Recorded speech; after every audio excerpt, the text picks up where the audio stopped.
Hello,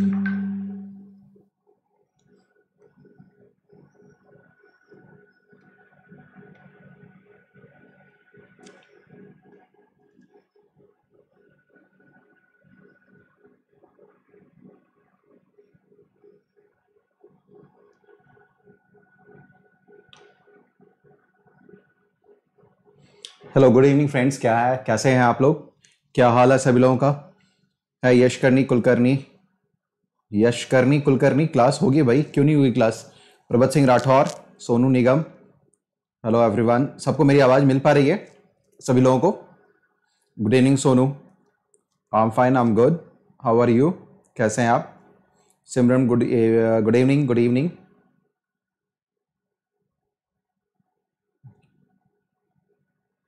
चलिए, आज ये सभी लोग कनेक्ट हो जाइए प्लीज़। क्लास को शेयर ज़रूर कर दीजिए सभी लोग, जितने भी लोग हैं क्लास को शेयर ज़रूर कर दीजिए। फटाफट आ जाएं सभी लोग। मैं आप वेट कर रहा था आप लोग कि आप लोग जुड़ जाएं, but you were only waiting in the 7, तो मैं थोड़ा सा लगा कि सभी लोग आ जाएं, तो मैं देख रहा था। चलिए आ जाइए फटाफट, कोई बात नहीं है, जिनको भी आना है आ जाएं। और एक चीज़ जान लीजिए, मैं आप लोगों सभी लोगों को बता दे रहा हूँ कि don't wait for even tomorrow, ठीक है ना? एग्जामिनेशन आप लोग की होगी, फॉर श्योर होने वाली है। एग्जामिनेशन होगा ही होगा, ठीक है ना? इसमें कहीं से कोई दो राय नहीं है कि एग्जामिनेशन रुकेगा। Examination is going to take place on 4 October. पक्का होने वाला है पेपर आपका। कहीं से ये कॉम्प्रोमाइज, इसको आप लोग इस गफलत में ना रहें कि पेपर टल सकता है। पेपर नहीं टलेगा, पेपर होगा, ठीक है? तो जिन लोगों ने अभी तक तैयारी शुरू नहीं, जो तैयारी जिन्होंने रोक दी है, तैयारी प्लीज मत रोकिएगा। प्लीज तैयारी मत रोकिए, तैयारी को कंटिन्यू रखिए, ठीक है? क्योंकि आपका एग्जामिनेशन होना है, होना है और होना है, ठीक है? जिन लोगों ने अपना एग्जामिनेशन के लिए ये पेपर पोस्टपोन को लेकर के 1-2 दिन की तैयारी भी अगर गड़बड़ की है तो नहीं करना चाहिए। अभी भी बता रहा हूं, कल डिसीजन आएगा, परसों डिसीजन आएगा, कब आएगा पता नहीं है, ठीक है? आप अपनी पढ़ाई करते रहें। सुप्रीम कोर्ट ने भी ये कह दिया है कि पेपर टलना नामुमकिन लगभग है, लेकिन अगली सुनवाई की तारीख भी दे रखी है। मैं आपसे लगातार कह रहा था, जब पेपर टलेगा तो टलेगा, देखा जाएगा। यूपीएससी आपका एग्जामिनेशन कंडक्ट करवाएगी, आपको एग्जामिनेशन देना है, वो आपको इनविटेशन पत्र भेजेगा, आप आएंगे, एग्जामिनेशन देंगे और फिर आप जाएंगे। आपका उससे कोई मतलब नहीं है एग्जामिनेशन होगा या नहीं होगा, एग्जामिनेशन करवाया जाएगा या नहीं करवाया जाएगा, इससे आपका कुछ भी लेना देना नहीं है। जो सीरियस स्टूडेंट्स हैं, जिनको नेतागिरी करनी है, जिनको इधर उधर करना है, वो आप लोग इधर उधर करते रहें, ठीक है ना? तैयारी ना करें, क्योंकि आप देखिए सारे एग्जामिनेशन हो चुके हैं, सारे एग्जामिनेशन हो चुके हैं। तो आप काहे को अपने कैरियर को लेकर एक डेंट लगा रहे हैं? Don't put any dent on your career, मत कीजिए, क्योंकि थोड़ा सा भी समय जाया आपको नुकसान पहुंचा सकता है। एक क्वेश्चन, एक नंबर, कुछ भी आपको क्वालिफाई डिसक्वालीफाई करवा सकता है। इसलिए मेरा बहुत ही साधारण शब्दों में, बहुत ही विनम्र होकर के ये निवेदन है आप लोगों के साथ कि पढ़ाई लिखाई को रोकिए मत, अनवरत जारी रखिए, कंटिन्यूअस पढ़ाई करते रहिए। पेपर होगा, ये बात मान के चलिए। आज दोपहर में भी मैं कह रहा था, दोपहर में भी 95% पेपर होगा। कोई एक पिटीशन डाला गया है, पिटीशन का क्या वैल्यू है जब सारे एग्जामिनेशन हो रहे हैं? अभी आपने हाल में देखा, मेडिकल के पेपर्स हो गए, सारी चीजें एग्जाम होती गई। सुप्रीम कोर्ट का आपने देख लिया अप्रोच क्या है, और कब तक पेपर टाला जा सकता है? कोविड-19 कब तक? कोविड-19 का खुद पता नहीं है, गवर्नमेंट को पता नहीं, किसी को पता नहीं है कोविड-19 कब तक हम रोक पाएंगे। और इसकी वजह से क्या हम चलना बंद कर देंगे? नहीं, हम चलना बंद नहीं करेंगे। आप उस समाज में हैं, उस दौर में हैं, उस वक्त में हैं जहां पर आपको रुकना नहीं है। चाहे कितना भी कुछ भी हो जाए, आपको चलते रहना है। अगर आप चलेंगे नहीं तो आप खत्म हो जाएंगे। सो आपको you will have to move on, आपको चलना पड़ेगा, आपको करना पड़ेगा। सारी चीजें दौड़ रही हैं, गाड़ियां दौड़ रही हैं, सड़कों पर देखिए लोग हुजूम में चल रहे हैं, आपको भी चलना पड़ेगा। You will have to take risk, you will have to take risk, ठीक है? आपको लेना पड़ेगा, चलना पड़ेगा। बस अपने पास क्या है, सोशल डिस्टेंसिंग के नॉर्म्स को फॉलो करते रहिए, मास्क लगा के रखिए, हमेशा हैंड वॉश करते रहिए, सैनिटाइज करते रहिए। यही मेरा आपसे रिक्वेस्ट रहेगा कि इन चीज़ों के साथ आप चलें।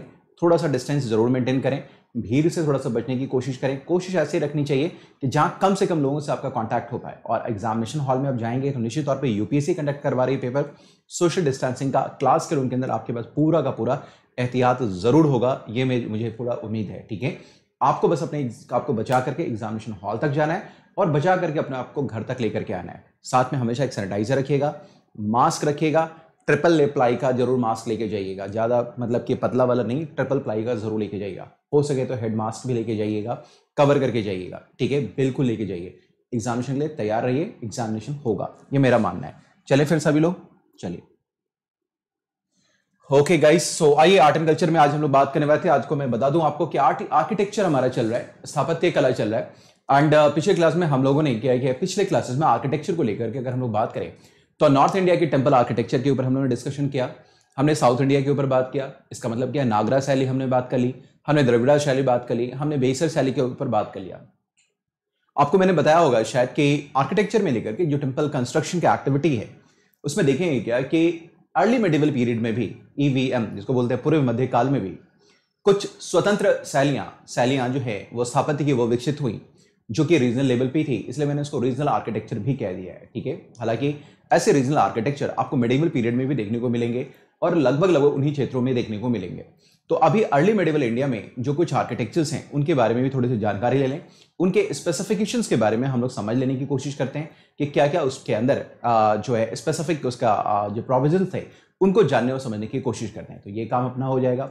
देन आफ्टर हम लोग करेंगे किसके बारे में बात करेंगे, हम लोग मेडिवल इंडिया के बारे में बात करना शुरू करेंगे, जहां आज हम लोग मेडिवल इंडिया के जो आर्किटेक्चर है, इसका मतलब क्या है कि अगर हम बात करें मेडिवल इंडिया के आर्किटेक्चर के बारे में तो आप देखेंगे वहां पर आपको एक तरीके का हाइब्रिडाइजेशन ऑफ आर्किटेक्चर में दिखाई देगा, सिंथेसिस आपको दिखाई देगा, संश्लेषण दिखाई देगा। उसके पीछे की वजह यह है कि आप जानते हैं कि जो मुस्लिम इन्वेडर्स जब इंडिया में आए तो 712 ईस्वी में ही आ चुके थे।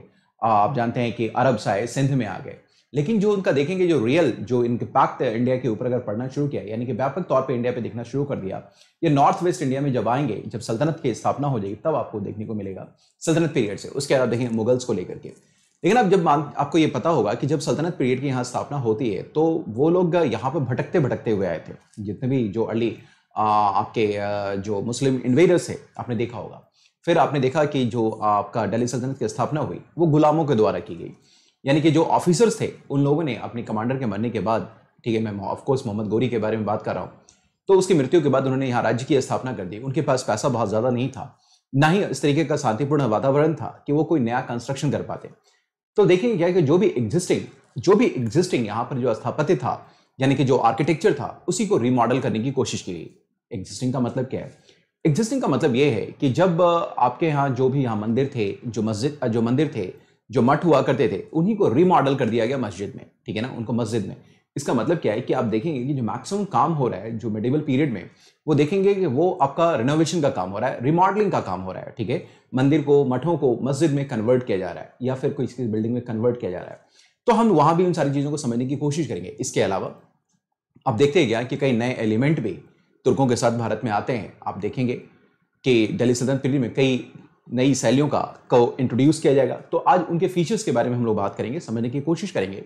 उसके बाद जो भी आपके पास जो भी बिल्डिंग एक्टिविटी हुई है, जो बिल्डिंग एक्टिविटी आपकी हुई है, जो बिल्डिंग एग्जाम्पल्स हैं, जो भी कंस्ट्रक्शन थे, वो उन सबों के बारे में ये हम लोग नेक्स्ट क्लास में बात करेंगे। वो पूरा का पूरा क्लब करके हम लोग दिल्ली सल्तनत और मुगल जो पीरियड है उसको एक साथ कर लेंगे। लेकिन उन सबों के फीचर्स के बारे में, यानी कि जो इंडो इस्लामिक जो आपके पास आर्किटेक्चर है, उसके बारे में आज ही हम लोग चर्चा करने वाले हैं। सो मैं उम्मीद करता हूँ अभी तक आप लोगों ने क्लास को शेयर कर दिया होगा और मैक्सिमम लोग आ चुके होंगे, ठीक है। सो चलिए आ जाइए सभी लोग फटाफट, चीजें समझ पा रहे हैं? गुड इवनिंग एवरीवन, ठीक है, चलिए आ जाइए। सो आर्ट एंड कल्चर की क्लास के लिए हम लोग आगे मूव करना शुरू करते हैं। So before that moving ahead, मैं आपको बताना चाहूंगा कि it's a brief introduction about me. एक छोटी सी जानकारी मेरे बारे में है। Pawan Kumar, 10 years of teaching experience in Indian polity, governance, international relations, history, art and culture, current affairs. I'm a good examination planner, start as a mock interview panelist and mentor more than 50,000 students. ठीक है, 50 से ज़्यादा student को अभी तक मैंने mentor कर रखा है, राइट। नेक्स्ट आ जाइए। अब एक चीज़ और आपको छोटी जानकारी दे दूं कि 5 और अक्टूबर से आपका पूरा का पूरा एक बैच कोर्स शुरू हो रहा है। बैच कोर्स जिसकी जानकारी आप लोगों को मैं अभी से दे रहा हूँ, आपको हर जगह ये देखना भी शुरू हो जाएगा। ये बैच कोर्स है जिसकी शुरुआत मैं कर रहा हूँ, मैं पवन सर आपके लिए पॉलिटी से शुरू कर रहा हूँ और इसके बाद ये पूरा का पूरा कंप्लीट कोर्स होगा। ये 5 अक्टूबर से शाम के 6:30 बजे शुरू होगा, 6:30 बजे। तो जिन लोगों ने को 2021 और 22 को सीरियसली देना है, सीरियसली इस एग्जाम को देखना है, वो इस कोर्स में अपने आप को इनरोल जरूर करवा लीजिएगा। मैं बता रहा हूं आप लोगों से, बहुत ही इंपॉर्टेंट है, क्योंकि 2021 और 22 को लेकर जो भी गंभीर छात्र हैं उनको बिल्कुल तैयारी अभी शुरू कर देनी चाहिए, बिल्कुल तैयारी शुरू कर देनी चाहिए। अब ये जो है, ये आप देख पा रहे हैं, ये जो कोर्स है वो प्री कम मेंस का है, प्री कम मेंस, यानी कि टोटल ये प्री कम्स मेंस बैच है, जो आपका टाइम बाउंड मैनर में 35 दिनों के अंदर मैं समाप्त करूंगा। जो समय होगा वो लगभग 50 से 55 घंटे का होगा, लेकिन दिन 35 होंगे। इन 35 दिनों के अंदर मच बिफोर योर दीपावली मैं इस कोर्स को आपका कंक्लूड भी कर दूंगा। फिर आप दूसरे कोर्स में के लिए पढ़ेंगे। और जैसा मैंने आपसे बताया कि आपको एक बार में 2 से 3 सब्जेक्ट से ज्यादा पढ़ने की जरूरत नहीं है। जो लोग 2021 के लिए प्रिपेयर करें वो 3 सब्जेक्ट्स को एक बार पढ़ें, और जो लोग 2022 के लिए कह रहे हैं मैक्सिमम 2 सब्जेक्ट को पढ़ें, या चाहे तो एक सब्जेक्ट को भी पढ़ सकते हैं। लेकिन हाँ, जब पढ़ें तो उस सब्जेक्ट के ऊपर में आपकी अथॉरिटी आपकी डेवलप हो जानी चाहिए, आपका कमांड उस पर हो जाना चाहिए, नियंत्रण आपका स्थापित हो जाना चाहिए। सो आप लोग जुड़ जाइए। पावन 10 का कोड यूज करेंगे। और इसके अलावा इस बैच कोड्स के अलावा इस पावन 10 का कोड को जब आप यूज करते हैं तो इसके अलावा कि जो भी आपके फेवरेट टीचर्स हैं उनको भी आप यहाँ पर पढ़ सकते हैं, जो भी आपके प्रिय शिक्षक हैं उनसे भी आपको पढ़ने का मौका मिलेगा, किसी को भी, पीटी के लिए, मेंस के लिए, एसए के लिए, एथिक्स के लिए, किसी भी चीज के लिए। So you have to use this code Pawan 10। Next आ जाए, हम लोग बात करें कि वर्ल्ड हिस्ट्री। अभी भी राइट टाइम है 2021 और 22 वालों, मैं आपको सतर्क कर रहा हूं कि इज द राइट टाइम जिस समय आपको ये वर्ल्ड हिस्ट्री जैसे टॉपिक को भी समाप्त कर लेना चाहिए। और ये कोर्स आपका शुरू हुआ है पावन 10 से, ये 10 सितंबर को, और इस कोर्स को भी आप ज्वाइन कर सकते हैं पावन 10 का कोड यूज करके, ठीक है, इसको भी आप ज्वाइन कर लीजिए, वर्ल्ड हिस्ट्री। चलिए आ जाइए, आज रात के 9 बजे मैं शायद आज आखिरी क्लास लूंगा अल्ट्रा क्रिटिकल टॉपिक्स का, मास्टर सीरीज का, क्योंकि मैंने जो भी इंपॉर्टेंट टॉपिक्स है वो सारे के सारे करवा दिए, एक दो टॉपिक बच गए, उसको आज हम लोग डिस्कस कर लेंगे यहाँ पे अल्ट्रा क्रिटिकल टॉपिक्स में, ठीक है। इसको रिवाइज करके जरूर जाइएगा, यहाँ से आपको प्रश्न देखने को अवश्य मिलेगा। नेक्स्ट आ जाए कि आप देखिए कि अनअकैडमी सब्सक्रिप्शन का फायदा क्या है, live classes, test series, doubt clearing session etcetera, ये सारी चीजें आपके पास होती रहती हैं, ठीक है। आप आ जाइए, आज हम लोग बात करना शुरू करते हैं रीजनल स्कूल्स ऑफ आर्किटेक्चर के बारे में। देखिए आप देखेंगे पूर्व मध्य काल में, जो पूर्व मध्य काल है आपके पास, उस वक्त आप देखेंगे कि दो जो राजवंश है, दो डायनेस्टी है, पाला डायनेस्टी और सेना डायनेस्टी, उन दोनों का उदय होता है, ठीक है, जो अपने रीजन में, अपने अपने क्षेत्रों में डोमिनेट करेंगे, ठीक है। इनके पास समय भी होगा, संसाधन भी होगा और शांति व्यवस्था भी बनाए रखने में ये सफल रहेंगे, ठीक है। तो यहाँ देखेंगे क्या कि यहाँ पर कुछ आर्किटेक्चरल एक्टिविटी होना शुरू हो जाता है। अगर हम लोग बात करें पालास के बारे में, तो ये जो पाला और जो सेनाज हैं, जो पाल और सेन हैं, इनका जो कार्यकाल है वो पूरा 8वीं से लेकर 12वीं शताब्दी ईस्वी के बीच में, जो टाइम पीरियड है इनके पास वो कब से कब तक का है, वो आप देखेंगे 8 से लेकर के 12वीं शताब्दी तक है, 8 से लेकर के 12th सेंचुरी। और ये जो पाला का भी आप देखेंगे जो डायनेस्टी है, जो इनका रेन है, और जो सेनों का, ये भी उनका दोनों का दोनों बंगाल में रहा है। आपने कई नाम इस वक्त सुने होंगे, एक फेमस नाम आपने सुना होगा लक्ष्मण सेन का, नादिया में उनकी राजधानी थी, और लक्ष्मण सेन के बारे में बताया जाता है कि he was the last Hindu king, ठीक है। सो सेना डायनेस्टी आपका हो गया। पाला के बारे में आप जानते होंगे, धनपाल, कुमारपाल, गोपाल एटसेट्रा, सो कई किंग्स हैं, ये पाल के बारे में भी जानते होंगे आप। पालों के बारे में आप जानते होंगे कि ये लोग, खास करके ये लोग बुद्धिस्ट जो रिलीजन है, जो बुद्धिस्ट फेथ है, उसमें इनका परम विश्वास था। इसलिए इन्होंने क्या किया कि इस समय जो मैक्सिमम कंस्ट्रक्शन अभी अब देखने को मिलेगा आपको इस समय, जो अर्ली मेडिवल पीरियड में, खासकर पालों के द्वारा, वो है बौद्ध मॉन्यूमेंट्स की स्थापना, बौद्ध कंस्ट्रक्शन होगा। इसका मतलब ये कतई ये नहीं है, आप ये समझिएगा कि जो पाल लोग हैं वो केवल और केवल बौद्ध धर्म को लेकर के ही बहुत कट्टर हुआ करते थे, बल्कि रादर उनका जो अप्रोच होता था वो बिल्कुल सेकुलर हुआ करता था। सेकुलर यानी कि जो आउटलुक था दैट वाज सेकुलर, लौकिक था, लौकिक आउटलुक था। लेकिन अगर हम बात करें तो अपने पर्सनल फेथ में जो उन्होंने काम किया वो ये किया कि बुद्धिस्ट जो भी आपके पास कंस्ट्रक्शंस हैं, जो मॉन्यूमेंट्स हैं, उसका डेवलपमेंट सबसे ज्यादा किया। ऑल्दो दे हैव जो आउटलुक था, ऑल्दो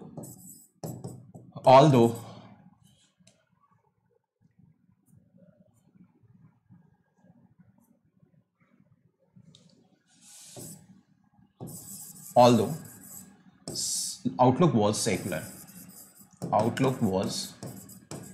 secular, ठीक है, सेकुलर था, ठीक है। कंस्ट्रक्शन आपको निश्चित तौर पे यहाँ बुद्धिस्ट का ज्यादा देखने को मिलेगा, लेकिन आप देखेंगे क्या कि उनका जो आउटलुक था दैट वाज सेकुलर वन, ठीक है। सो उनका जो अप्रोच था दैट वाज सेकुलर वन, ठीक है, वो सेकुलर उनका आउटलुक रहा करता था, ठीक है।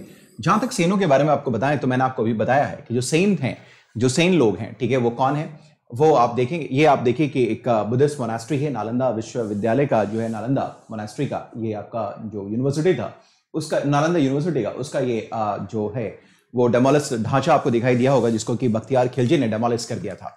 अब आइए, जैसे मैं आपसे बता रहा था, जो सेन लोग हैं, ये सेन, ठीक है ना, ये सेन लोग जो है वो हिंदू टेम्पल आर्किटेक्चर को आपको ज्यादा कंस्ट्रक्शन करते हुए दिखाई देंगे, क्योंकि आपको मालूम होगा कि जो सेन है वो भारत में या बंगाल में अगर हम बात करें तो अंतिम हिंदू शासक थे, और अंतिम हिंदू शासकों में जो लास्ट वन भी है वो है लक्ष्मण सेन, ठीक है, जो कि बख्तियार खिलजी का जब अटैक होता है नादिया के ऊपर में तो वहां से वो चले जाते हैं, ठीक है। सो सेन जो है वहां पर क्या करेंगे, हिंदू मंदिरों का स्थापना करेंगे। इसका मतलब क्या है कि इस पीरियड में जो 8 से अपने 12वीं शताब्दी तक का समय देखा है, वहां पर कुछ बौद्ध मठ और जो कुछ बौद्ध विश्वविद्यालय हैं उनका स्थापना होगा।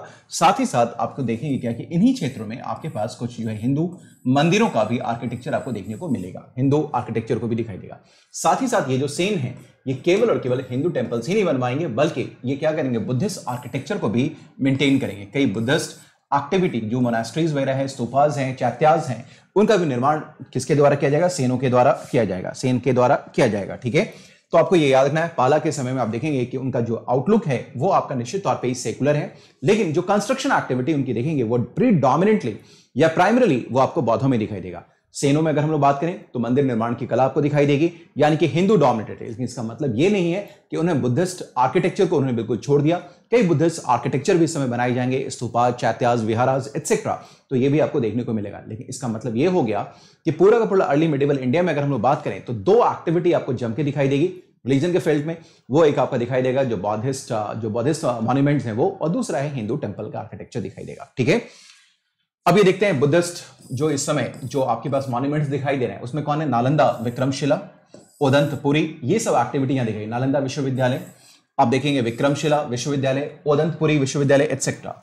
हिंदू में देखेंगे कि एक दक्षिणेश्वरी टेंपल है जो बांग्लादेश में है, दक्षिणेश्वरी टेंपल, जो कि अब जो है वो कहां चला गया, बांग्लादेश में चला गया है। क्योंकि हम लोग जानते हैं कि उस समय ये भारत जो है संयुक्त रूप से एक ही हुआ करता था। जो आज का बांग्लादेश है वो कभी भारत का हिस्सा हुआ करता था। तो इसी दौरान देखेंगे दक्षिणेश्वरी का जो मंदिर है वो अभी आपका बांग्लादेश में बनाया गया था, जो इसी पीरियड में अर्ली मेडिवल पीरियड में जिसका निर्माण किया गया था। आइए हम लोग बात करना शुरू करें। अब आइए सेना आर्किटेक्चर के बारे में हम लोग बात करना शुरू करते हैं। पहले सेन आर्किटेक्चर के बारे में, सैन्य स्थापत्य कला के बारे में। अब इस समय देखिए, बहुत ध्यान से समझिएगा, ये फिर से अब फीचर आ गया और फीचर बहुत इंपॉर्टेंट है इस समय का। इस फीचर को समझने की कोशिश कीजिए। देखिए इस समय जो मंदिर निर्माण की शैली हो रही थी उसके अंदर आप देखेंगे क्या कि जो छत है वो आपको कर्व दिखाई देगा, कर्व। ठीक है, कर्व का मतलब ये होता है दिस साइड, ठीक है, या स्लोपिंग दिखाई देगा, स्लोप का मतलब होता है दिस वन। ठीक है, जैसा कि बैम्बू हट्स वगैरह होता है, आपने देखा होगा जो बैम्बू हट्स होते हैं, ठीक है, बैम्बू हट्स, वो आपने देखा होगा। बैम्बू हट्स किस तरीके दिखाई देंगे, वो इस तरीके के दिखाई देते हैं बैम्बू हट्स, आप देखेंगे। तो ये आर्किटेक्चर आपको देखने को मिलेगा इस समय के सेना के मंदिरों के निर्माण में। ठीक है, सो स्लोपिंग कर्व या स्लोपिंग रूफ, यानी कि this is called sloping roof, या अगर कर्व की बात करें तो दिस इज कॉल्ड कर्व। ठीक है, this is called the architecture, this was the architecture, this was the pattern of the architecture जिस समय आपको सेनों के समय में दिखाई देगा। सो कर्व या sloping roof as in bamboo huts you will find. So Bangla roof इसको हम लोग बोलते हैं, इसको बोलते हैं बांग्ला रूफ। ठीक है, इसको बोलते हैं बांग्ला रूफ, ये आपको दिखाई देगा। और यही जो पैटर्न है, ये जो पैटर्न है, ये आप आगे चल के देखेंगे जो मुगल्स हैं, मुगल क्या करेंगे, इसको अडॉप्ट करेंगे, मुगल्स के द्वारा इसको अडॉप्ट किया जाएगा, that will be adopted by the Mughals, Mughal architecture. इस शैली में आप देखेंगे एक मंदिर बनाया गया जिसका नाम है सिद्धेश्वर मंदिर, महादेव मंदिर, सिद्धेश्वर महादेव मंदिर, जो कि आप पश्चिम बंगाल में बराकर में है, पश्चिम बंगाल बराकर में सिद्धेश्वर टेम्पल है, महादेव का मंदिर है ये, जो कि बनाया गया है किसमें, बांग्ला रूफ पैटर्न पे बनाया गया है, जो पश्चिम बंगाल में बराकर में है। टेम्पल्स अराउंड विष्णुपुर इन वेस्ट बंगाल, आप देखेंगे कि पश्चिम बंगाल में जो एक जगह है विष्णुपुर, इसमें आप देखेंगे कि सेनों के द्वारा जो मंदिर निर्माण की कला है, जो मंदिर शैली है, उसका व्यापक स्तर पर में उसका निर्माण किया गया, व्यापक स्तर पर निर्माण किया गया। ठीक है, सो टेम्पल्स अराउंड विष्णुपुर इन वेस्ट बंगाल। इसके अलावा देखेंगे क्या कि इस समय जो भी आर्किटेक्चर हो रहा है, जो स्थापत्य हो रहा है, वहां उस स्थापत्य में देखेंगे कि जो पकी हुई ईंटें हैं, जो बर्न्ट ब्रिक्स हैं, उसका प्रयोग जम करके किया गया, बर्न्ट ब्रिक्स का। इसका मतलब क्या है कि जो यहाँ पर आर्किटेक्चर आपको दिख रहा है उसके अंदर देखेंगे जो आपके पास जो यूज किया जा रहा है वो टेराकोटा का, यानी कि जो सन बेक्ड जिसको बोलते हैं बर्न्ट ब्रिक्स, उसको यूज किया जाए। Terracotta bricks were use, burnt bricks. ठीक है, यहां पर क्या देखते हैं क्या, एक जो बहुत इंपॉर्टेंट बात है, यहां पर टॉल कर्विंग शिखर दिखाई देगा, टॉल बहुत ही लंबा शिखर दिखाई देगा, शिखर का मतलब समझ पा रहे हैं। ठीक है, शिखर दिखाई देगा, साथ ही साथ यहां जो आमलक होगा उसका साइज काफी बड़ा होगा, लाइक उड़ीसा स्कूल। ठीक है ना, उड़ीसा स्कूल। आइए थोड़ा टेंपल के बारे में भी देख लेते हैं, यानी कि जो इस शिखर इस समय जो बनाया जाएगा, जो सेनों के समय जो शिखर का निर्माण किया जाएगा, वो शिखर क्या होगा, कर्विंग शिखर होंगे। साथ ही साथ यहाँ जो आमलक होगा, आमलक आप लोग शायद रिकॉल कर पा रहे होंगे, जो उड़ीसा शैली में जिस तरीके के आमलक बनाए जाते थे वैसे ही आमलक का निर्माण इस समय किया जाएगा, आमलक का निर्माण किया जाएगा। तो आइए देखते हैं किस टाइप का शिखर है, ये देखने की कोशिश करते हैं। ये देखिए, आप ये देखने की कोशिश कीजिए। ये पहली बात है, जो बैम्बू हट की बात कर रहा था मैं, ये आपको पैटर्न दिख रहा है, ये दिख रहा है आपके पास पैटर्न। ठीक है, आप ये देख पा रहे होंगे। ठीक है, so this is called this one. ठीक है, अब एक तो ये हो गया कि आपके पास जो है वो क्या है, कर्व्ड, या आपके पास देखें कर्व्ड, ये देखिए कर्व भी है यहाँ पे, दिस इज कॉल्ड कर्व। ठीक है, ये कर्व दिख रहा है, या तो आपके देखेंगे स्लैंट। ठीक है, इस टाइप का जो है सो आपके क्या रूफ दिखाई देगा। ठीक है, यहाँ एक चीज और है जो मैं आपको दिखाना चाहूंगा, ये थोड़ा सा देखना पड़ेगा आपको। अब ये देख लिया आपने, समझ लिया। अब यहाँ देखेंगे यहाँ भी जो चीजें आपको दिखाई दे रही हैं, ये देखिए आमलक दिखाई देगा, शिखर भी दिखाई देगा। एक मिनट, ठीक है, सो आप ये देख पा रहे हो, यहाँ हो गया। उसका ये देखिए, ये है आमलक, आमलक आपको याद होगा, ये है आमलक, दिस इज कॉल्ड आमलक। ठीक है, आपको याद है ना कि जब हम लोग शिखर का निर्माण कर रहे थे यहाँ पे मंदिरों के निर्माण के बारे में, तो आपने देखा था कि यहाँ पर बड़े बड़े आमलक होते थे, इसके ऊपर कलश होता था और इस तरीके से टेंपल बनाए जाते थे। ठीक है, आपको याद होगा शायद, अगर याद हो तो। ठीक है, जो मैंने आपको उड़ीसा के शैली में बताया था। ठीक है, तो ये है आमलक, दिस इज कॉल्ड आमलक। तो यहाँ पे जो आमलक का आकार है वो काफी बड़ा है, व्यापक है। ठीक है, और आपने ये देख लिया कि जो शिखर का निर्माण क्या है, या तो वो कर्व है या तो वो आपके पास क्या है, वो आपके पास स्लोप के पैटर्न पे, या तो स्लोप है जिसको हम लोग बोलते हैं बांग्ला आर्किटेक्ट, बांग्ला रूफिंग, और ये जो आपके पास जो कर्व दिख रहा है दिस इज कॉल्ड कर्व। तो ये इसकी पहचान है जो कि दैट इज क्वाइट इंपॉर्टेंट। मेरी बातें सभी लोग समझ पा रहे हैं ये? Good evening everyone. सो मेरी बातों को समझ पा रहे हैं आप लोग? ठीक है, जो हाँ इतनी बातें समझ में आ रही हैं सभी को? मुझे प्लीज एक बार बताएं, जो मैं समझाने की कोशिश कर रहा हूं आप लोग समझ पा रहे हैं ये? अब आप लोग भी इतने एक्सपर्ट हो जाएंगे कि कहीं भी मंदिर निर्माण का कहीं शैली अगर आपके सामने अगर आ जाएगा तो आप मंदिर को आइडेंटिफाई करेंगे कि इस किस शैली में इस मंदिर का निर्माण किया गया, क्योंकि इतनी बारीकी के साथ, इतने डिटेल्स में, इतने माइन्यूट डिटेल्स के साथ मैंने आपको बता दिया है कि आपको दिक्कत नहीं आने वाली है। तो इतनी बातें स्पष्ट हैं, क्लियर हैं, सभी लोग समझ पा रहे हैं? ये समझ में आ रहा है सभी को? मुझे एक बार प्लीज बता दीजिएगा सभी लोग। मैं उम्मीद कर रहा हूं कि आप लोग इन चीजों को समझ पा रहे होंगे। पक्का वाला? All clear? आप पहचान लेंगे ना, अब उसका मतलब स्पेसिफिकेशन आपको समझ में आ गया। आमलक भी आपने देख लिया, स्लैंट और कर्व जो है वो दोनों चीजों को आप लोगों ने समझ लिया। बाकी लोग कहाँ हैं आज? कहाँ गायब हैं? अरे पढ़ने की बेला है, कहाँ गायब हैं? मैं आपके लिए हाजिर रहता हूं, किसी कारण से अगर छूट जाता हूं तो मैं दौड़ता हुआ आता हूं कि भैया बच्चों का नुकसान ना हो जाए, पेपर नजदीक है, और आप लोग हमें छोड़ करके गायब रहते हैं। कोई बात नहीं है, फिर भी हमारी दुआएं आपके साथ हैं। चलिए, सो सभी लोग समझ पा रहे हैं? Good, great. चलिए आगे मूव करते हैं। चलिए आ जाइए, नेक्स्ट आ जाए। सो ये आपने देख ही लिया। नेक्स्ट आइए हम लोग बात करते हैं, अब आइए arrival of Muslims and it's impact on Indian architecture. ठीक है, अब आइए हम लोग बात करते हैं ये जो दो शैलियां थी जिसको आपने देख लिया कि बहुत डोमिनेट नहीं था, जो दो चीजें थी जिसको मैंने आपको एक्सप्लेन कर दिया, पाला शैली में और सेना शैली में, इसको आपने समझ लिया, इसके स्पेसिफिकेशन के बारे में। इस समय के जो भी मंदिर हैं उसको आप लोग किसी भी जगह से आप लोग देख लीजिएगा, वो आपके लिए इंपॉर्टेंट है, लेकिन जो फीचर था वो मैंने आपको बता दिया, फीचर आपने समझ भी लिया।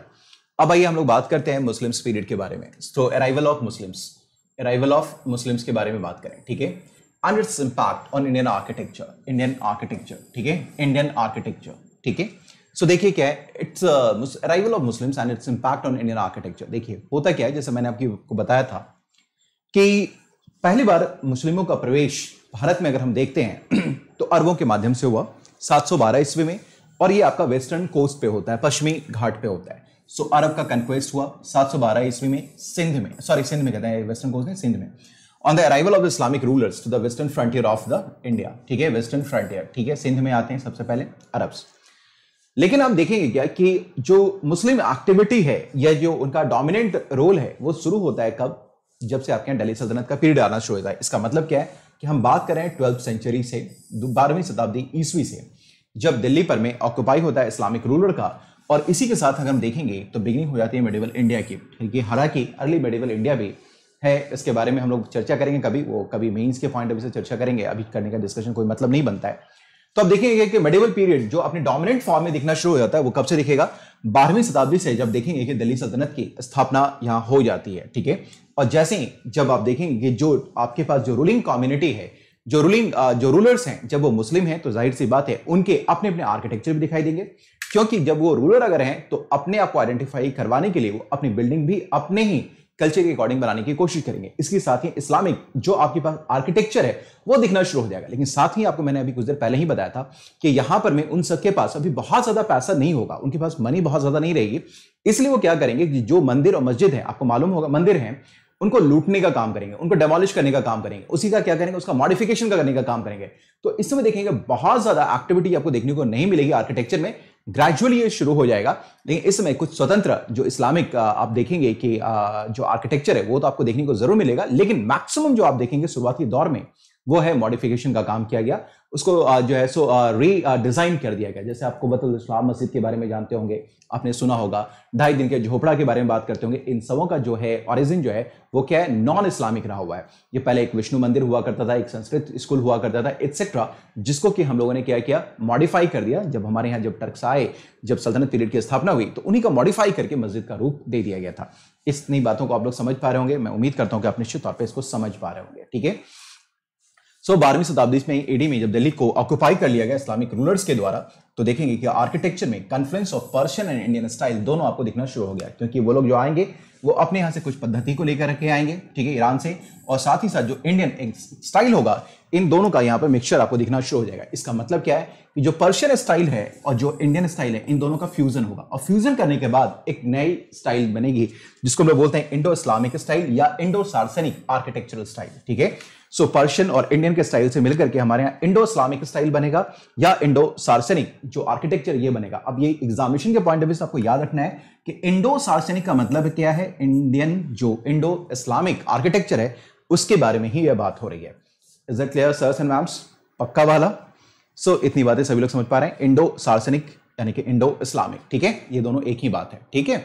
चलिए आ जाइए, अब ये देखते हैं इंडो इस्लामिक और इंडो सार्सनिक आर्किटेक्चर, इसके कुछ फीचर्स हैं जिसके बारे में आज हमें चर्चा करनी है। आज मैं यही रखूंगा इंडो सार्सनिक आर्किटेक्चर के फीचर्स के बारे में जान करके सही समझने की कोशिश करनी है। देखिए क्या है जो इंडो इस्लामिक आर्किटेक्चर है या जिसको हम बोलते हैं इंडो सार्सनिक आर्किटेक्चर है, इसका जो पहला फीचर है आप देखेंगे क्या, इस समय जो आर्क बनाने की परंपरा शुरू हो जाएगी और डोम बनाने की परंपरा शुरू हो जाएगी, ठीक है ना। आर्क एंड डोम इसका जो है प्रोमिनेंस ये गेन करना शुरू हो जाएगा। इसको हम लोग बोलते हैं आर्कुएट स्टाइल। इसका मतलब क्या है कि जो इंडो इस्लामिक हैं उन लोगों ने जिस स्टाइल को यहां पर इंट्रोड्यूस किया that is called arcuate style of architecture, जिसने जो पहले से जो भारतीय पद्धति थी, जो इंडियन आर्किटेक्चर था उसमें ट्रापेट स्टाइल होता था। ट्रापेट स्टाइल भी मैं बताऊंगा क्या होता है। ट्रापेट स्टाइल था, इसको रिप्लेस करके जब ये आएंगे तो ये आर्कुएट स्टाइल को यहां पर इंट्रोड्यूस कर देंगे। इसका मतलब क्या है कि जो आर्कुएट स्टाइल है that is related to Indo Islamic और जो इंडियन स्टाइल है that is called trabeate style of architecture, ठीक है। सो आर्कुएट एंड ट्राबिएट ये दोनों याद रखिएगा, अक्सर एग्जामिनेशन में पूछा गया है, ट्राबिएट भी और आर्कुएट भी, राइट सर्स एंड मैम्स। चलिए मैं पवन सर आप लोगों को हमेशा बताता रहता हूं, ये आप लोग समझते नहीं है, चीजों को समझा कीजिए। मैं हमेशा बोला I am a good examination planner and a strategist for your examination, ठीक है। आपके एग्जामिनेशन को ध्यान में रख करके मैं हमेशा आपके लिए अच्छी प्लानिंग करता रहता हूँ, स्ट्रैटेजी भी बनाता रहता हूँ, क्या किस वक्त मेरे बच्चों को क्या जरूरत है मुझे पता चल जाता है, ठीक है। सो आप लोग जुड़े रहें, सुबह करंट अफेयर्स भी, 1 बजे आपका आर्ट एंड कल्चर भी, 4 बजे आपकी पॉलिटी भी, रात के 9 बजे अल्ट्रा क्रिटिकल टॉपिक्स भी। ये सारी चीजें क्या है, आपकी जरूरतों को ध्यान में रख करके ही शुरू किया गया। ये उन बच्चों के लिए जो 2020 का पेपर दे रहे हैं, उन बच्चों के लिए जिनको 2021 और 22 को टारगेट करना है। चलिए नेक्स्ट आ जाइए, ये हम लोग देख पा रहे थे हिंदी में। अब ये देखिए थोड़ा इसको समझने की कोशिश करते हैं। अब ये देखिए इसको समझिए, बहुत तरीके से समझने की कोशिश की, बहुत ही तरीके से। अब ये देखिए ये है ट्राबिएट स्टाइल। ट्राबिएट स्टाइल का मतलब क्या हो गया, जो कि इंडियन स्टाइल है। ये आपके पास है आर्कुएट स्टाइल। आर्कुएट का मतलब हो गया यानी कि जो आपके पास जो पर्शियन इन्फ्लुएंस है, जो पर्शियन इन्फ्लुएंस है, इसका मतलब क्या है, इस्लामिक इन्फ्लुएंस वो देखने को आपको मिलेगा। अब देखिए यहां पर क्या होता था कि हमारे यहां, पहले आप देखिए इस तरफ आ जाइए, 1 मिनट और मैं इसको आगे दिखाता हूं। ये देखिए ये बिल्डिंग आप देख पा रहे होंगे। अब ये है आपका ट्राबिएट, ये आर्कुएट। अब आपके पास क्या है, जो बिल्डिंग है ये पहले नॉर्मल से हुआ करती थी, ठीक है। अब इसी के ऊपर में ये आपके बीम डाले गए, ठीक है। आपने ये ऐसे देखा, ये स्टाइल ऐसे बनी, फिर इसी के ऊपर में रूफ का कंस्ट्रक्शन कर दिया गया और इस तरह करके मंदिर बनाए जाते थे, ठीक है। कंस्ट्रक्शन हुआ, स्टोन के पोस्ट होते थे, स्टोन लेंटल होता था, ये किया गया। लेकिन जैसे हम आएंगे आर्कुएट स्टाइल में, तो ये जो आप शैली आप देख रहे हैं, जो कि आपका इस तरह का प्लेन दिख रहा है, इसकी प्लेन की जगह आपको क्या दिखना शुरू हो गया, ये दिखना शुरू हो गया। यानी कि हमारे समय जो ट्राबिएट स्टाइल है उसमें क्या दिख रहा है, आपके पास ये स्ट्रक्चर दिखाई दे रहा है। आप ये देख पा रहे होंगे, ये स्ट्रक्चर है और इसी के ऊपर में सुपर स्ट्रक्चर का निर्माण कर दिया गया। लेकिन जब आर्कुएट स्टाइल में आएंगे तो आप देखेंगे क्या कि वेज शेप जो ब्लॉक्स है वो आपको दिखना शुरू हो जाएगा। ये वेज शेप ब्लॉक्स आपको दिखना शुरू हो जाएगा, राइट। ये हो गया आपके पास, और ये आप देखेंगे ट्राबिएट स्टाइल का। So this is called your arcuate और this is called your trabeate style, ठीक है। So arcuated one and this is called trabeated one. अब आइए हम लोग इधर वापस चलते हैं। तो देखिए ट्राबिएट स्टाइल में जो आप यहां देख पा रहे होंगे, ये क्या है आपके पास, जो आपके पास इंडियन स्टाइल है, that is called Indian style. इसी के ऊपर आपने देखा था कि इस तरह का निर्माण किया गया और ये जो है ये इस तरह करके मंदिर का निर्माण किया गया। यानी कि ये जो आपके पास है एंट्रेंस है, वो एंट्रेंस आपके पास स्क्वायर के फॉर्म में दिखाई देगा। लेकिन यहां अगर आप देखेंगे तो आपके पास इसके अंदर क्या है, जो इनर साइड है इसके अंदर मॉडिफिकेशन किया गया और ये आपके पास ये आर्किटेक्चर ये ऐसा डेवलप कर दिया गया। ये आप देखेंगे कि इस तरीके का डेवलप कर दिया गया। So that is called what, Islamic architecture. That is what, that is known as Islamic architecture, that is called Persian architecture, that is called Indo Saracenic architecture, जिसको बोलते हैं आर्कुएटेड स्टाइल। मेरी बात सभी लोग समझ पा रहे हैं भाई लोग, समझ में आ रहा है ये पक्का वाला। So this is called arcuated one. अब आइए हम देखते हैं कि हमारे यहाँ जो मंदिर निर्माण होता था, तो मैंने आपको बताया था शिखर बनाए जाते थे, विमान बनाए जाते थे।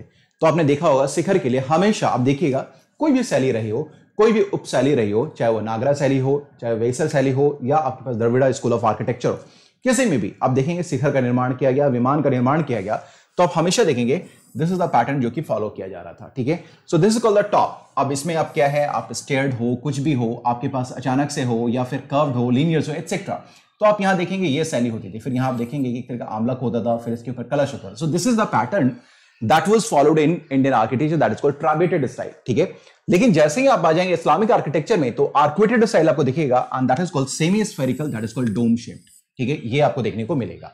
सो you could find it in arcuated style, that is, and this is how it becomes different in the arcuated style. आप ये देखेंगे कि जब इस्लामिक एक्टिविटी होगी, तो अब किस तरीके से, जैसे मैंने आपको बताया कि इंडो सार्सनिक स्टाइल में क्या होगा कि जो ट्राबेटेड है उसको छोड़ दिया गया, इंडियन आर्किटेक्चर को छोड़ा गया, और आप देखेंगे क्या कि किसको अपनाया गया, आर्कुएटेड को। किस तरीके से जो टॉप था, जो शिखर था, वो इस तरीके था, उसका स्वरूप अब ये होगा। मस्जिद में ऐसा ही स्वरूप आप देखते होंगे। ठीक है, अब पहले ये इस तरीके का होता था, लेकिन अब जो कंस्ट्रक्शन हो रहा है, जो आर्किटेक्चर आ रहा है, जो इस पीरियड में आ रहा है आफ्टर 12th सेंचुरी एडी के बाद, वो ये आर्किटेक्चर आपको दिखाई दे रहा है। ठीक है, उसके बाद आपने देखा होगा कि मंदिर निर्माण के वक्त आपके पास कभी मीनार का निर्माण आपको देखने को नहीं मिला होगा। मीनार, you will never find minarets. ठीक है ना, आपको मिनारेट्स नहीं दिखाई देंगे। मिनारेट्स का मतलब क्या है कि आप ये जानते होंगे कि कोई भी अगर आपके पास आर्किटेक्चर है, ठीक है, तो मैं थोड़ा दिखाना चाहूंगा आपको कि क्या है, यहां पर मैं मीनार को खरीद कर दिया गया, मीनार्स, दिस इज कॉल्ड मीनार, दिस इज कॉल्ड मिनारेट। ठीक है, ये मीनार हो गया। ये जो है आपके पास यहां पर में इस शैली का आपका शुरुआत यहां हो जाता है।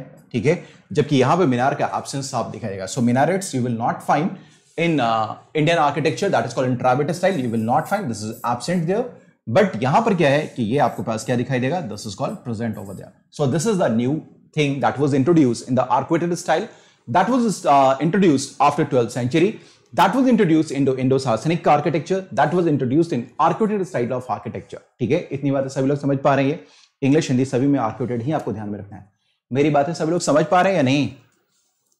उसके बाद होता क्या है कि पहली बार आप देखेंगे कि पहले पत्थरों को, अभी तक आपने देखा, जो भी पढ़ा होगा रिकॉल कीजिए, जो भी मैंने पल्लवों के काल में बताया या फिर मैंने आपको चोलास के समय में बताया, तमाम जगहों पे आप देखेंगे कि मैक्सिमम जगह पर स्टोन की कार्विंग होती थी, स्टोन को काट करके बनाया जाता था। जनरली आपके पास बिल्डिंग मटेरियल की जरूरत नहीं होती थी। पहली बार आप देखेंगे मोर्टार का यूज किया गया as building material in arcuated style. ठीक है, सो पहली बार ब्रिक, लाइमस्टोन एंड मोर्टार, ये पहली बार ये यूज किया गया, that is called cementing agent. Cementing यानी कि बॉन्डिंग बनाने के लिए, बॉन्ड करने के लिए मोर्टार के रूप में इसका यहाँ यूज होना शुरू हो गया, जो कि ट्राबेट स्टाइल में नहीं था। तो अब मैं समझ पा रहा हूं कि आप इन चीजों को डिफरेंशिएट कर पाएंगे कि what was the difference between arcuated style and trabeate style. जो ट्राबेट है वो आपका है वो इंडियन स्टाइल, जो कि ट्रेडिशनल स्टाइल था, जिसको 12th सेंचुरी में रिप्लेस करके आपके पास आ गया कौन सा, आर्कुएट स्टाइल आ गया, arcuate style. Is it clear sirs and ma'ams? फटाफट मुझे प्लीज बताइए, सभी लोगों को समझ में आ रहा है? फटाफट मुझे प्लीज बताइए सर्स एंड मैम्स, इतनी बातें समझ में आ रही हैं या नहीं आ रही हैं?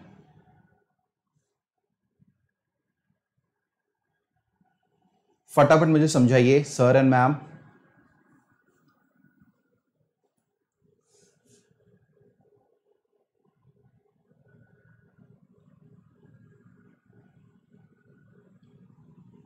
मेरी बातें सुन पा रहे हैं या नहीं सुन पा रहे हैं? अदृश्य प्राणी जितने भी लोग हैं, अदृश्य,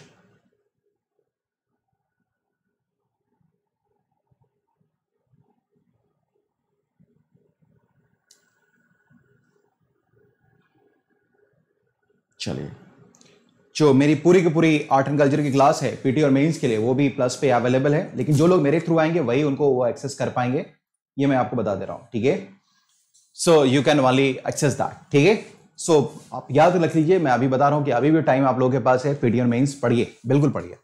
नेक्स्ट आ जाइए, मैंने आपको बता ही दिया कि दिस इज द पैटर्न जो कि फॉलो किया जा रहा था। ये वही स्टाइल है जो आप देख पा रहे थे, ठीक है ना, दिस इज द स्टाइल। और ये आपके पास है कि ये स्टाइल के अंदर ये आपके पास ये दिखाई दे रहा है। So this is the thing, ठीक है। So this was a change in trabeate and arcuated, right. अब आइए, आपने देखा क्या यहाँ पर यूज ऑफ मीनार्स शुरू कर दिया गया था, मोर्टार एज सीमेंटिंग मटेरियल के रूप में यूज किया जा लगा। उसका एक चीज और देखेंगे कि होता क्या है कि जितने भी जो ट्राबेट स्टाइल में थे, यानी कि जो ट्रेडिशनल मंदिर मस्जिद थे, वो हमने देखा था कि हिंदू देवी देवताओं का निर्माण किया जाता था, ह्यूमन फिगरेंस बनाए जाते थे। लेकिन जो आर्कुएटेड स्टाइल है वहां पर में use of human and animal को क्या किया, बैन किया गया था, ये इसका तो यूज नहीं किया था। Avoided the use of human and animals figure, किसमें, आर्क्वेटेड स्टाइल में, आर्क्वेट स्टाइल में इसको बैन किया गया था, ठीक है ना, इसको बैन किया गया था।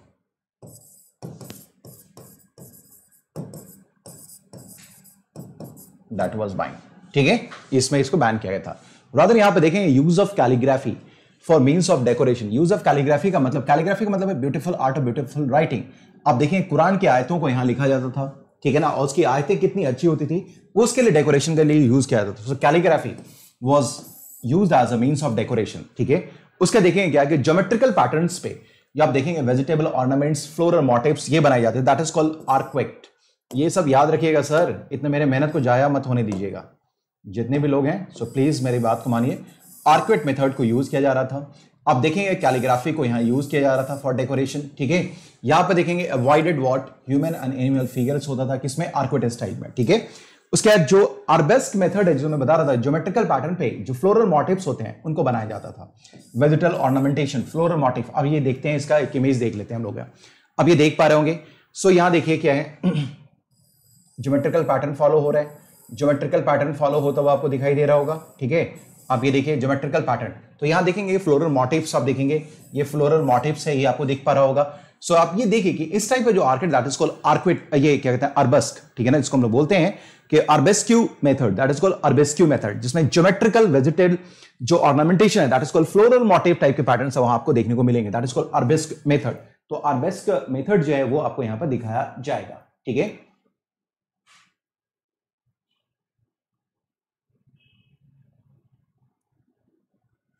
सो right sir, so that was the pattern जी, उसको आपको ध्यान में रखना होगा, ठीक है। चलिए नेक्स्ट आ जाइए, इस्लामिक आर्किटेक्चर इंट्रोड्यूस्ड। अब इस्लामिक जब आर्किटेक्चर आता है, इसके ऑफ कोर्स हम लोग जब बात करें आर्क्वेट स्टाइल में, तो आप देखेंगे क्या कि यहां पर चीजें स्पेशियस आपको दिखाई देंगे, स्पेशियस होंगी, मैसिव स्ट्रक्चर्स दिखाई देंगे, आप देखेंगे ब्रेड्थ होगा इन कंस्ट्रक्शन, ठीक है, यानी कि लंबा चौड़ा और स्पेस आपके साथ जो है वहां पर टेंपल आर्किटेक्चर, जो आपके पास जो आर्किटेक्चर है वो आर्क्वेट स्टाइल में देखने को मिलेगा। उसके बाद एक जो एसेंशियल फीचर है जो आर्क्वेट स्टाइल में आपको देखने को मिलेगा, इंडो सार्सनिक स्टाइल में देखने को मिलेगा, इंडो इस्लामिक स्टाइल में देखने को मिलेगा, that is called presence of water body, यानी कि वाटर का प्रेजेंस आपको दिखाई देगा प्रेमाइसेस के अंदर। इसके तीन ऑब्जेक्टिव थे। पहला ऑब्जेक्टिव क्या है कि अगर कहीं पे आप देखें कोई भी स्ट्रक्चर अगर बनाया गया, बीच में अगर वाटर पाउंड है या कोई वाटर बॉडी अगर कहीं से फाउंटेन्स है, तो एक तो वो डेकोरेटिव पर्पस हो गया, that is a great thing, जो कि देखने में खूबसूरती देता है, प्रदान करता है। So one was decoration. दूसरा क्या है, एबोलिशन। आपने देखा होगा मस्जिद जाए कहीं भी जाए तो आप देखिए आप स्वच्छ होने की परंपरा है, ये हर जगह आपको देखने को मिलता है कि पहले आप जब भी कहीं ऑफरिंग के लिए जाते हैं, जब आप वर्शिप के लिए जाते हैं, तो अपने आप को क्या करेंगे, थोड़ा सा आप पवित्र करेंगे। तो पानी का जो मतलब होता है वो एबुलेशन भी, यानी कि रिलीजियस पर्पस भी होता था। उसके बाद क्या है कि पानी अगर कहीं अवेलेबल है, वाटर टैंक वगैरह कहीं अवेलेबल है या फाउंटेन्स वगैरह अवेलेबल है, तो जो प्रोमाइसेस है वहां पर थोड़ा सा वातावरण थोड़ा सा नम रहेगा, यानी कि थोड़ी कूलिंग की इफेक्टिविटी रहेगी। तो ये तीनों कारण थे, यानी कि साइंटिफिक रीजन, फिर उसके बाद आपने देखा होगा जो एस्थेटिक सेंस है वो भी, साथ ही साथ रिलीजियस पर्पस से वाटर बॉडी को वहां पर रखा जाता था, water body. So architecture style का एक कंपलसरी, एक एसेंशियल फीचर था, that was the presence of water, ठीक है ना। जिसके तीन कारण थे, एक तो धार्मिक कारण था, दूसरा आप देखेंगे उसका डेकोरेशन था, और तीसरा जो है उसका क्या था, कूलिंग इफेक्टिविटी थी, ठीक है। तो इस कारण से आप you will find water over there, ठीक है, वाटर को आप देखेंगे। इसका देखेंगे क्या कि इसी वक्त इसी शैली में जो आप है इंडो सार्सनिक कहें हम लोग बात करें, पर्शियन स्टाइल करें, आर्क्वेट स्टाइल कहें, या अगर हम लोग बात करें इंडो इस्लामिक स्टाइल, तो यहां आप देखेंगे क्या है, यहां पर चारबाग शैली के मंदिर का निर्माण किया गया। चारबाग स्टाइल होता क्या है, जो गार्डन है चारबाग गार्डन, ये आपको देखने शुरू हो जाएंगे, ये होता क्या है। आइए इसको देखते हैं कि देखिए क्या है, एक पूरा का पूरा एक स्क्वायर पैटर्न होता है। मैं आपको यहां पर दिखाना चाहूंगा, एक पूरा का पूरा होता क्या है कि एक स्क्वायर पैटर्न होता है, स्क्वायर, ठीक है। मैं आपको यहां दिखाऊं,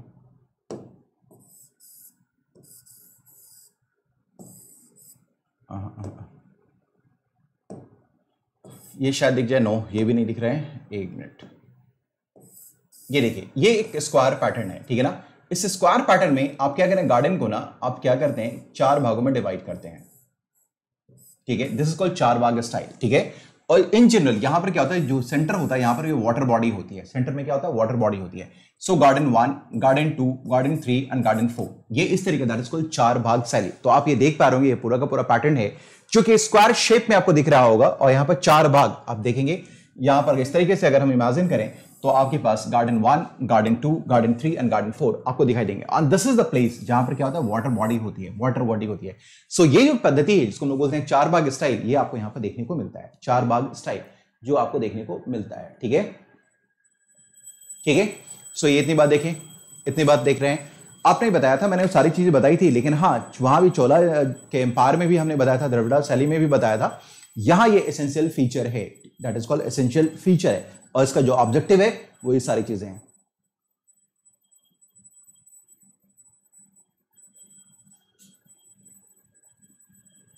ठीक है,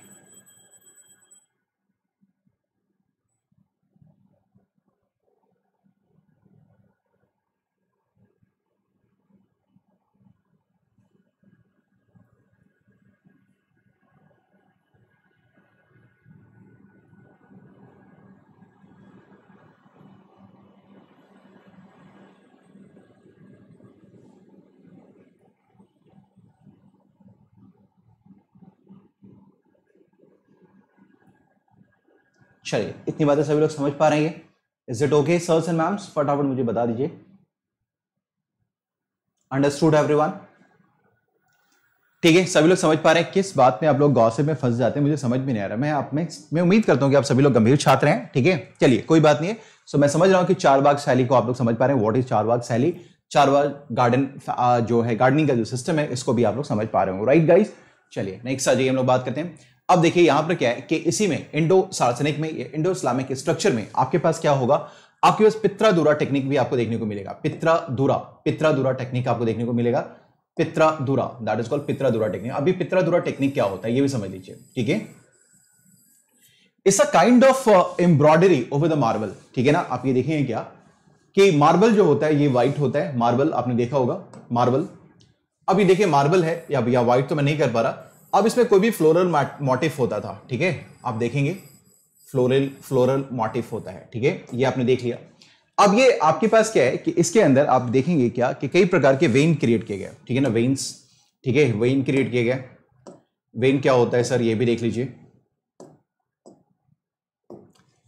अब आप देख पा रहे होंगे कि यहां पे जैसे ये इस तरीके से वेन हो गए। ठीक है ना, ये हो गया वेन। ठीक है, आप ये देख पा रहे होंगे। इसी तरीके से आप देखेंगे क्या इसके अंदर और भी चीजें आपको देखने को मिलेंगी। ठीक है, जैसे मैं आपको बता रहा हूं, अभी देख लीजिए, आप थोड़ा सा समझने की कोशिश करते हैं हम लोग। ठीक है, अब ये देखिए, अब ये इमेजिन कीजिए कि ये एक आपके पास क्या है कि एक मार्बल का पीस है, जैसा मार्बल पीस। अब मार्बल पीस के ऊपर आपने कोई भी फ्लोरल मोटिव बना दिया तो ये मार्बल हो गया। मार्बल के ऊपर में ये क्या है आपके पास, ये आपने कोई कट किया जो फ्लोरल मोटिव बना।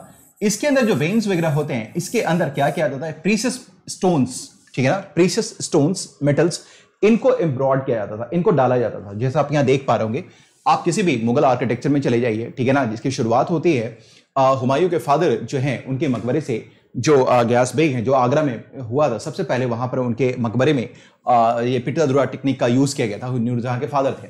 तो यहाँ क्या है, जो आपके पास मार्बल है, मार्बल के अंदर में क्या है, इसके अंदर इंग्रेविंग का काम किया जाता था प्रीशियस स्टोन्स एंड मेटल्स को लेकर के।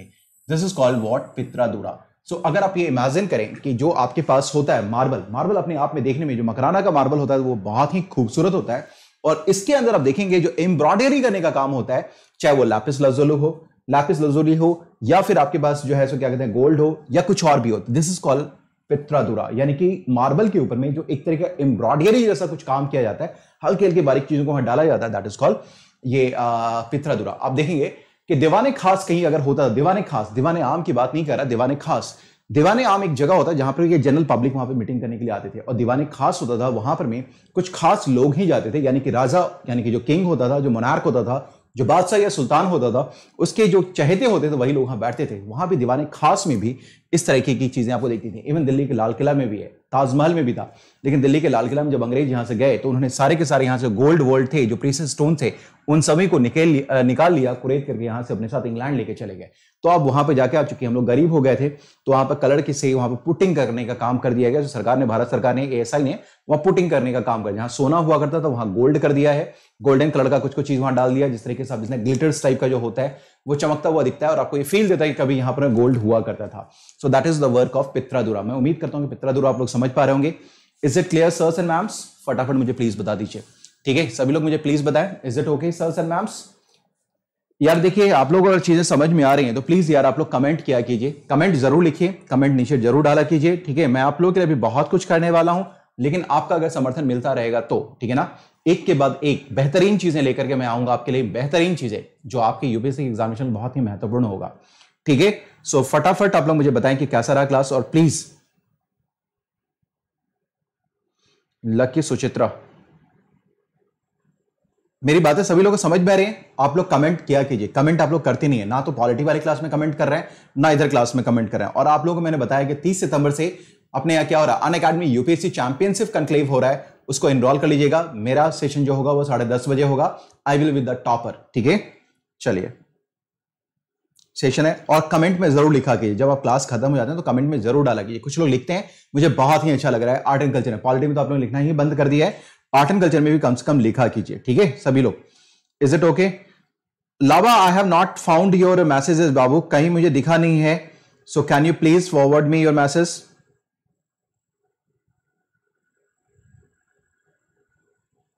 ठीक है, थैंक यू राधा कृष्ण। यार आप लोग फोकस को भी थोड़ा आगे बढ़ाएं, थोड़ा आर्ट एंड कल्चर को भी आगे बढ़ाएं, पॉलिटी को भी बढ़ाएं। अभी मैं आपके लिए पॉलिटी के लिए कुछ स्पेशल कुछ करने वाला हूं आप लोगों को लेकर के, ठीक है ना। अभी कुछ स्पेशल करने वाला हूं, आर्ट एंड कल्चर, हिस्ट्री, तमाम चीजों के लिए I will do something specific for you guys. तो प्लीज जुड़े रहिए मेरे साथ, ठीक है ना, जुड़े रहिए। और क्लास में जरूर आप शेयर किया गया, जब क्लास खत्म हो जाती है तो उसको शेयर कर दीजिए।